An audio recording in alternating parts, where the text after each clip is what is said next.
Hello everyone, my name is Ms. Disha Udhani and let's continue the subject business management. Okay, in today's lecture we are going to continue with our 14 principles of business management. Okay, in last lecture we studied Henry Fayol's 7 principles, and next 7 principles today we are going to study. Okay, so let's start with the next 7 principles of management by Henry Fayol. Okay, so next 8 point number is centralization. It is always present to greater to lesser extent depending on the size of company and the quality of managers. In centralization, authority is concentrated only in few hands. Okay, let's study what the word centralization means. Centralization means that the power or the authority to take decisions is with only higher management. Okay, that decision making power is only with the upper level of management like CEOs and higher managers. Okay, other people just follow the orders, and the decision making power is only in the top hierarchy of the company. Okay, so what is point of this centralization? However, in decentralization, so what is opposite of decentralization is decentralization. Decentralization means what? Authority is distributed to all levels of management. Means upper level management has authority, middle level management has authority, and lower level management also has an authority. Okay, no organization can be completely centralized or decentralized. Okay, in this principle of management of centralization, first, what is centralization? It is that the authority is only to the top level management. Okay, and what is decentralization? The authority is distributed to overall management, top also, middle also, and lower level management also. Okay, so this principle of management says that you should divide the authority according to necessity. Okay, there shouldn't be strictly centralization and there shouldn't be strictly decentralization of authority. Okay, if there is complete centralization, then the subordinates will have no authority or power to carry on their responsibility. Similarly, if there is complete decentralization, then the superior will have no authority to control the organization. Therefore, there should be balance between centralization and decentralization.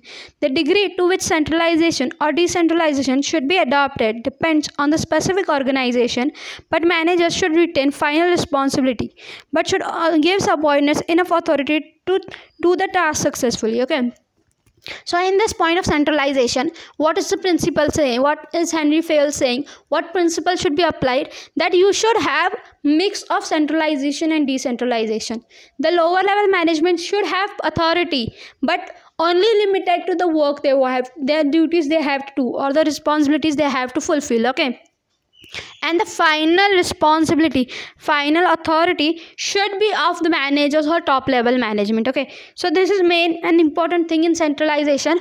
The balance should be there between centralization and decentralization, and that changes with every company, that changes with every style of organization. Okay, next is scalar chain. The chain of command, sometimes called is the scalar chain, is the formal line of authority, communication, and responsibility within the organization. Okay, so what is scalar chain? The chain of command. The chain of command. Okay, how the things are going. Like the CEO decides that we have to increase our production with 10,000 goods per month. Okay, so that is a decision taken down to the sub managers.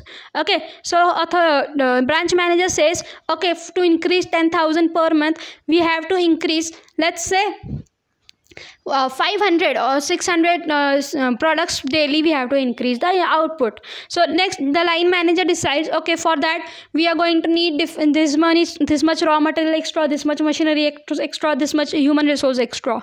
Okay, after that extra things are added, and after that the line level, the actual workers there who are doing the production take the responsibility and complete 600 products daily extra. Okay, this is the scalar chain. This is a change of command. Okay, how the command goes: first CEO, then the branch manager, then the line manager, then the people who do the work. Okay, this is the scalar chain. Means what? This is the chain, this is the link of how the command follows. Okay, the chain of command is usually described on the organizational chart, which defines the superior and subordinate relationship in the organizational structure. Okay, so chain of command usually decides chain of command is decided on what who is superior to who is subordinate to who. That is how the chain of command is decided. Of course, a manager is going to give the order to his subordinate, not a subordinate giving his order to the manager. Okay, so what is the level of authority, who is going to command who, is decided by the flow of the organization, by the organizational structure chart. Okay, or it is a line of authority from top to the bottom of organization.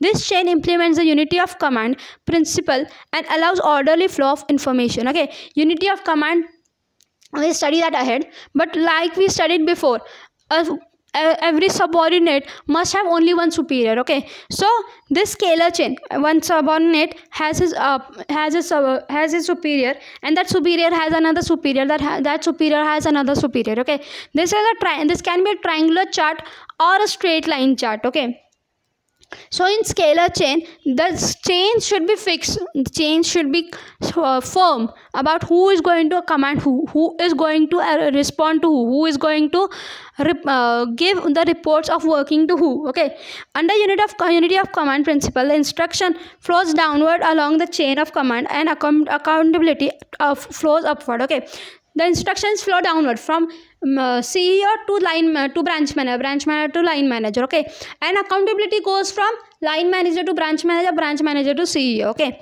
more clear cut the chain of command, the more effective decision making procedure and the greater the efficiency. Okay, so when your scalar chain or when the chain of command is quite clear in the organization, your decisions would be quite appropriate, your decision implementation would be quite appropriate, and the efficiency in the organization would be very appropriate, because you know who you have to report to, you know who is going to give you orders. When this is quite clear, you are easy to work with. You know you have got the command, you have to do the work, it's over. Okay, this gives you efficiency in working, and the overall organization's efficiency increases. Okay, next is order, a place for everything and everything in its place, the right man in the right place. Okay, order means what? Everything should be in its place and everything should have its place. Okay, means there are 10 employees in the organization. Who should be where? It should be fixed, and is that person really on the right place should be fixed. Okay, like let's take example. There is an engineer.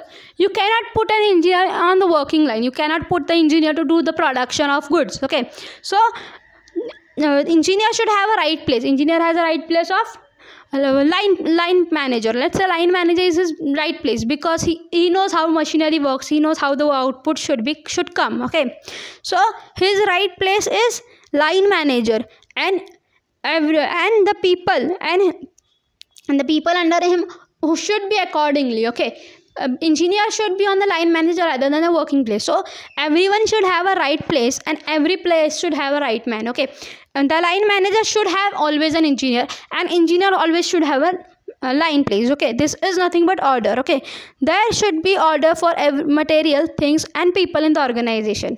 Order for things is called material order, and order for people is called social order. Material order refers to a place for everything and everything in its place. Okay, material order means what? Where the raw material is kept, where the working procedure material is kept, where the final goods are kept, where the machinery is kept. Everything should have its place, everything should have its place, and everything should be in its place. Okay, when you have decided A section is let's say there are 10 sections in the factory. A section and B section is only for raw material. So this is decided, raw material, where the raw material goes, A and B section. Okay, so you should know where the material should go, and it actually should be there. You shouldn't find the raw material in C place. Okay, C in A and B place raw material should be there, and raw material is always found in A and B place. Okay, this is order. Okay, there must be orderly placement of resources such as men, women, money, material, etc. Human and material resources must be in the right place and at the right time. Misplacement will lead to misuse and disorder. Okay, when the things are in right place, then the efficiency will increase, then there won't be any misuse, there won't be any wastage of time. Okay, when you have decided, when you have a proper structure in the organization, the output is going to go smoothly. Okay, the working will go smoothly because everything is in its place and everything has its place, so the output would be greater and efficient. Okay, next is equity. While dealing with employees, a manager should use kindness and justice towards employees equally. Equity is combination of kindness and justice. Okay, equity means what? Doing equality. Okay, suppose a manager has 10 people under his hands. Okay, so he should treat all those 10 people equally. There should be fair treatment with everyone. There should be kindness and justice with everyone. Okay, it creates loyalty and devotion in the employees towards the organization. The equity principle suggests that managers must be kind as well as equally fair to the subordinates. Okay, so equity, what does equity principle say? That manager should treat all his subordinates equally. And what is that going to affect? How is that going to affect? That is going to affect on the working capacity of the employees. Okay, if you treat everyone equally and fairly, they are going to work more loyally. They are going to give them more best to the organization, because the treatment that they get is fair, that the treatment that they get is good in the organization. If the manager is going to do partiality, if the manager is going to only tell two people to work harder and harder and only give responsibilities to another two person, that will create distrust, that will create misunderstanding, that will create negative work environment, and that is going to affect the working in the organization, that is going to affect the overall environment of the organization and the output of the organization. Okay, next is stability of tenure of personnel. Okay, stability of tenure of personnel means what?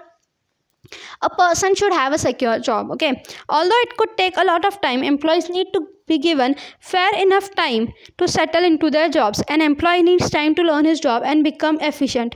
The employee should have job security because instability leads to inefficiency. Successful firms usually have a stable group of employees. Okay, stability of tenure of personnel means what?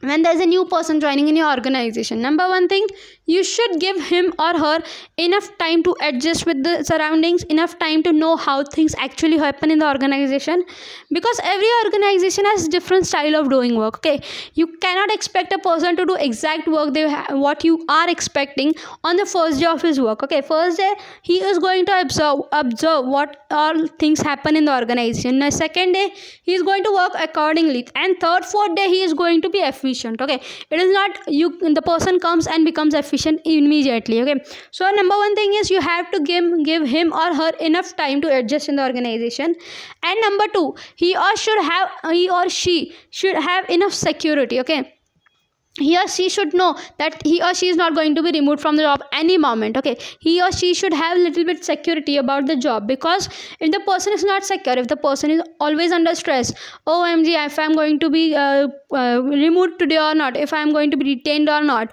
that is going to affect the productivity, that is going to affect the mindset, that is going to affect the efficiency of the organization. If you are always under pressure that if I'll be removed from today or not from my work, if I'll be removed from my work today or not, then you can't give your 110 percent. You cannot give your best if you are always under stress of not having a security. Okay, next is initiative. Without limits of authority and discipline, all levels of staff should be encouraged to show initiative. Managers should encourage initiative. That is, they should encourage the employees to make their own plans and to execute these plans. This is because an initiative gives satisfaction to employees and brings success to the organization. It allows subordinates to think out a plan and do what it takes to make it happen. Okay, initiative means what?